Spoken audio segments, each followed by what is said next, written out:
കേരളത്തിലെ മലനിരകളുടെ താഴ്വാരത്ത് ഇന്നും കാട് കയറി നിൽക്കുന്ന ഒരു പഴയ ആശുപത്രിയുണ്ട്. ഒരു കാലത്ത് ആയിരക്കണക്കിന് ജീവനുകൾ രക്ഷിച്ച ആ കെട്ടിടം ഇന്നും ആളുകൾ ഭയന്ന് പോലും നോക്കാത്ത സ്ഥലമായി മാറിയിരിക്കുന്നു. പകൽ സമയത്ത് പോലും അവിടേക്ക് നാട്ടുകാർ പോകാറില്ല. കാരണം അവിടെ രാത്രിയിൽ കേൾക്കുന്നത് മനുഷ്യരുടെ ശബ്ദമല്ലെന്നാണ് പറയപ്പെടുന്നത്. ആശുപത്രിയുടെ പേര് ഇന്നും ചുമരിൽ മങ്ങിയ അക്ഷരങ്ങളിൽ കാണാം. എന്നാൽ ആ പേര് കേൾക്കുമ്പോൾ തന്നെ പ്രദേശവാസികളുടെ മുഖത്ത് ഭയം നിറയും.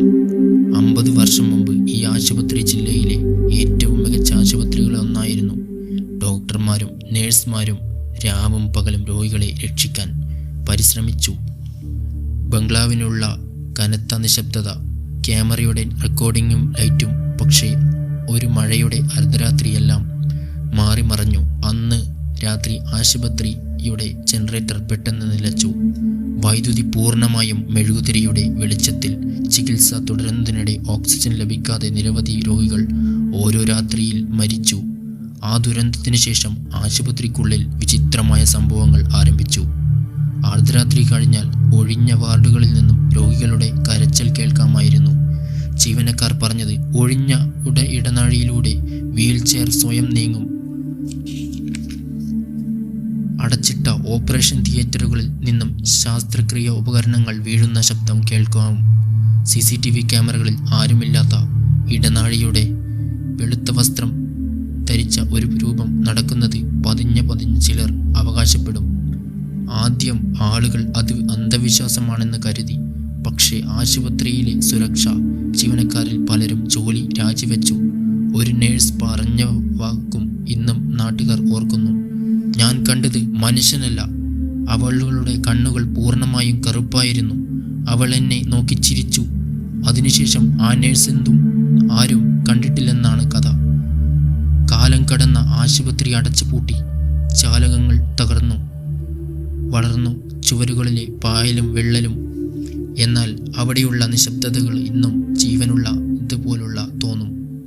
ചില രാത്രികളിൽ സമീപവാസികൾ പറയുന്നത് ആശുപത്രിയുടെ 3ാം നിലയിലെ ഒരു ജനലിൽ ആരോ നിൽക്കുന്നതായി കാണുമെന്നാണ്.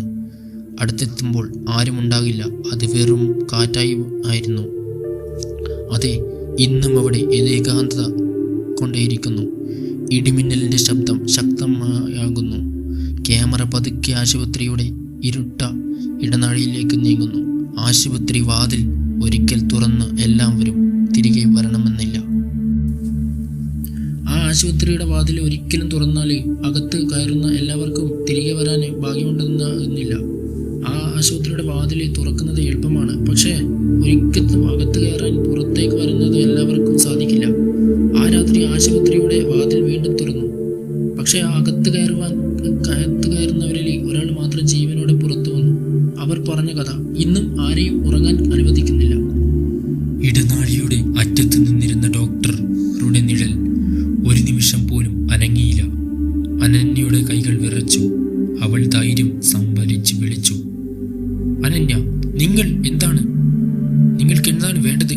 മറുപടിയില്ല. പെട്ടെന്ന് ആകാശം വെളിച്ചം ഇടനാഴിയെ ഒരു നിമിഷം തെളിയിച്ചു. നിഴൽ അപ്രത്യക്ഷമായി. അനന്യ പതുക്കെ മുന്നോട്ട് നടന്നു. തറയിൽ പുതിയതുപോലെ തോന്നുന്ന നനഞ്ഞ കാൽപ്പാടുകൾ. അവ ഓരോന്നും ആശുപത്രിയുടെ ICUയുടെ ഭാഗത്തേക്കാണ് പോകുന്നത്. ആ കാൽപ്പാടുകൾക്കൊപ്പം മറ്റൊന്നും വലിച്ചിഴിച്ചതുപോലുള്ള രക്തപ്പാടുകൾ. ഇത്രയും വർഷം അടച്ചുപൂട്ടിയ ആശുപത്രിയിൽ പുതിയ കാൽപ്പാടുകൾ എങ്ങനെ? അനന്യ ഫ്ലാഷ് തെളിയിച്ച് ആ പാടുകൾ പിന്തുടർന്നു. ICUവിൻ്റെ വാതിൽ പാതി തുറന്നു കിടക്കുകയായിരുന്നു. അകത്ത് കടന്നപ്പോൾ പഴകിയ കിടക്കകൾ, പൊട്ടിയ മോണിറ്ററുകൾ, ചിതറിക്കിടക്കുന്ന മരുന്ന് കുപ്പികൾ. പക്ഷേ ഒരു ഹാർട്ട് മോണിറ്റർ മാത്രം പ്രവർത്തിക്കുന്നുണ്ടായിരുന്നു. BP. അനന്യ ഞെട്ടി. അവൾ അടുത്തെത്തി. സ്ക്രീനിലൊരു രോഗിയുടെ ഹൃദയമിടിപ്പ്. എന്നാൽ കിടക്ക ശൂന്യം. പെട്ടെന്ന് BP. നീണ്ട ശബ്ദം.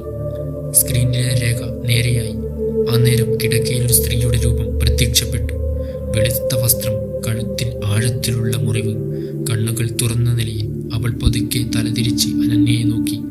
സ്ത്രീ, നീ വൈകിപ്പോയോ? ഒരു നിമിഷം കൊണ്ട് അവളുടെ ശരീരം പുകയായി അലഞ്ഞു. പിന്നിൽ നിന്നും ഒരു കുട്ടിയുടെ കരച്ചിൽ. അമ്മേ, രക്ഷിക്കൂ! അനന്യ ശബ്ദം കേട്ട് ഓടി. ICUവിൻ്റെ അവസാന മുറി മുറി വാതിൽ എഴുതിയിരിക്കുന്നത് ചിൽഡ്രൻസ് വാർഡ്. വാതിൽ തുറന്നപ്പോൾ ഒരു ചെറിയ പന്ത് സ്വയം ഉരുണ്ടു വന്നു അവളുടെ കാലിൽ തട്ടി. അവൾ കുനിഞ്ഞ് പന്തെടുത്തു. പന്തിൽ രക്തം കൊണ്ട് എഴുതിയിരിക്കുന്നത് പിന്നിലേക്ക് നോക്കരുത്. അനന്യയുടെ ശ്വാസം നിലച്ചു. എന്നാൽ അവൾ പതുക്കെ തിരിഞ്ഞു നോക്കി. അവളുടെ തൊട്ടും പിന്നിൽ 5 വയസ്സോളം പ്രായമുള്ള ഒരു പെൺകുട്ടി. പഴയ രോഗിയുടെ വസ്ത്രം, കയ്യിലൊരു പെട്ടിയുമായി. പാവ അവൾ ചിരിച്ചു. ചേച്ചി, എൻ്റെ അമ്മയെ കണ്ടോ? അനന്യ ധൈര്യം വന്നു. അനന്യ മോളെ, നീ ആരാണ്? കുട്ടി മറുപടി പറയാതെ കൈനീട്ടി. വാ, ഞാൻ കാണിച്ചു തരാം. അവൾ ഇരുണ്ട ഇടനാഴിയിലൂടെ നടന്നു. അനന്യയിലെ പിന്നാലെ. ഇടനാഴിയുടെ അവസാനം ഒരു ചെറിയ സ്റ്റോർ റൂം. കുട്ടി വാതിലിന് മുന്നിൽ നിന്ന്. അമ്മേ, അകത്തുണ്ട്. വാതിൽ പതുക്കെ തുറന്ന് അനന്യ ഫ്ലാഷ് തെളിയിച്ചു. ചുമരിൽ ഡസൻ കണക്കിന് പഴയ ഫോട്ടോകൾ. ഡോക്ടർ, നഴ്സുമാർ, രോഗികൾ. എല്ലാ ഫോട്ടോകളിലും മുഖങ്ങൾ ചുവന്ന മഷി കൊണ്ട് ചുരുണ്ടു മാറ്റിയിരിക്കുന്നു. ഒരു ഫോട്ടോ മാത്രം കേടാകാതെ. അതിൽ യുവ നഴ്സ് മീര. അവളുടെ പിന്നിൽ നിന്നിരുന്ന മുഖം ഇപ്പോൾ ഇടനാഴിയുടെ കണ്ട അതേ ഡോക്ടർ. ഫോട്ടോയുടെ പിന്നിൽ കൈയെഴുത്തിൽ, ഞങ്ങൾ സത്യം പുറത്തു കൊണ്ടുവരും ശ്രമിച്ച്, അതുകൊണ്ട് ഞാൻ നിങ്ങളെ കൊന്നത്. അനന്യയുടെ കൈകൾ വിറച്ചു. പെട്ടെന്ന് സ്റ്റോർ റൂമിന്റെ വാതിൽ ശക്തമായി അടഞ്ഞു. ധം. മുറി മുഴുവൻ ഇരുട്ടായി. പിന്നിൽ നിന്നും ഒരു തണുത്ത കൈ അവളുടെ തോളിൽ പൊതിഞ്ഞു. അവൾ പതുക്കെ തിരിഞ്ഞു. ഇപ്പോൾ മീര അവളുടെ തൊട്ടു മുന്നിൽ. കണ്ണുകൾ കണ്ണീർ, മുഖത്ത് രക്തം. എന്നാൽ ഇങ്ങനെ അവളുടെ മുഖത്ത് കോപമില്ല, ഭയമായിരുന്നു. മീര വിറയുന്ന ശബ്ദത്തിൽ പറഞ്ഞു, അവൻ വരുന്നു, ഓട്, ഇപ്പോൾ തന്നെ ഓട്. അതേ നിമിഷം മുറിയുടെ മറുവശത്ത് നിന്നും കറുത്ത നിഴൽ ഒരു മനുഷ്യരൂപം ഉയർന്നു. വെളുത്ത ഡോക്ടർ കോട്ട്, കയ്യിൽ പഴകിയ ശസ്ത്രക്രിയ കത്തി. പക്ഷേ പൂർണ്ണമായും ഇരുട്ട് മറഞ്ഞിരുന്നു. അവൻ പതുക്കെ പറഞ്ഞു, ഇനി അടുത്ത ഇര നീയാണ്. ഇടിമിന്നൽ സ്ക്രീനിൽ പൂർണ്ണമായും കറുക്കുന്നു. കുറിപ്പ്: ഇതൊരു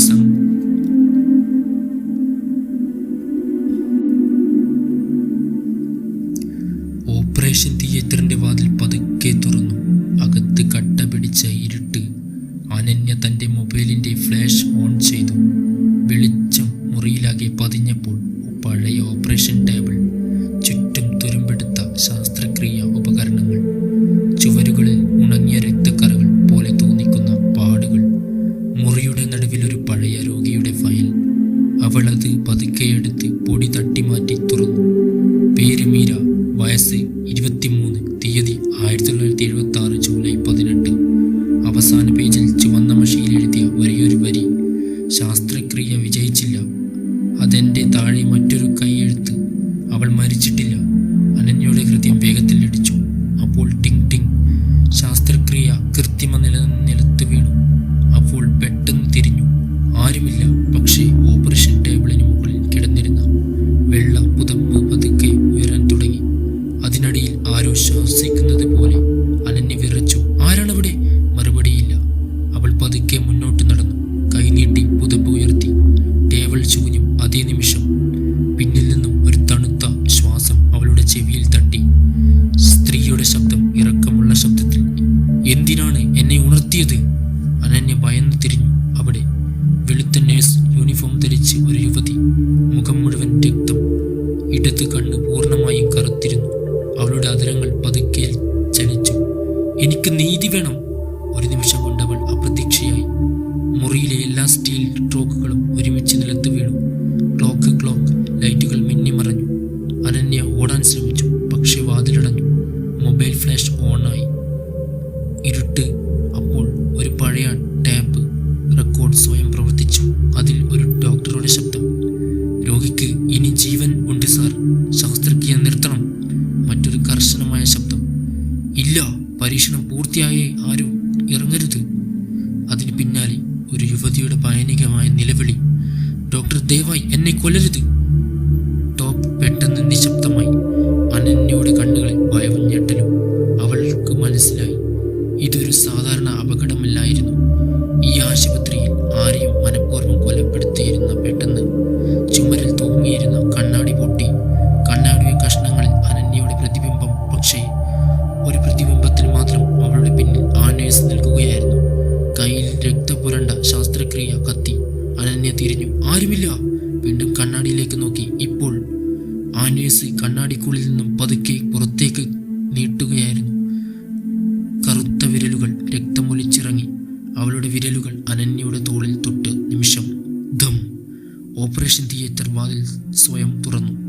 അനന്യ ജീവനും കൊണ്ട് പുറത്തേക്കോടി. ഇടനാഴിയുടെ എത്തി ശ്വാസം വിടുമ്പോൾ ദൂരെ ഒരു പുരുഷന്റെ ശബ്ദം. അവൾ സത്യം കണ്ടെത്താൻ തുടങ്ങി. ഇനി അവളെ ജീവനോടെ വിടരുത്. അനന്യ പതുക്കെ ആ ശബ്ദം കേട്ട് ദിശയിലേക്ക് നോക്കി. ഇരുണ്ട ഇടനാഴിയുടെ അറ്റത്ത് ഡോക്ടറുടെ കൊട്ടണിഞ്ഞ നിഴൽ അവളെ നോക്കി നിൽക്കുകയായിരുന്നു. ആ രാത്രി അനന്യ മനസ്സിലാക്കി, ഈ ആശുപത്രി ഒരു പ്രേതം മാത്രമല്ല ഉണ്ടായിരുന്നത്, വർഷങ്ങൾക്ക് മുമ്പ് ചെയ്ത ക്രൂരതയും മറയ്ക്കാൻ ശ്രമിച്ച മറ്റൊരു ഇരുണ്ട ശക്തിയും അവിടെ ഇപ്പോഴും സഞ്ചരിക്കുന്നു.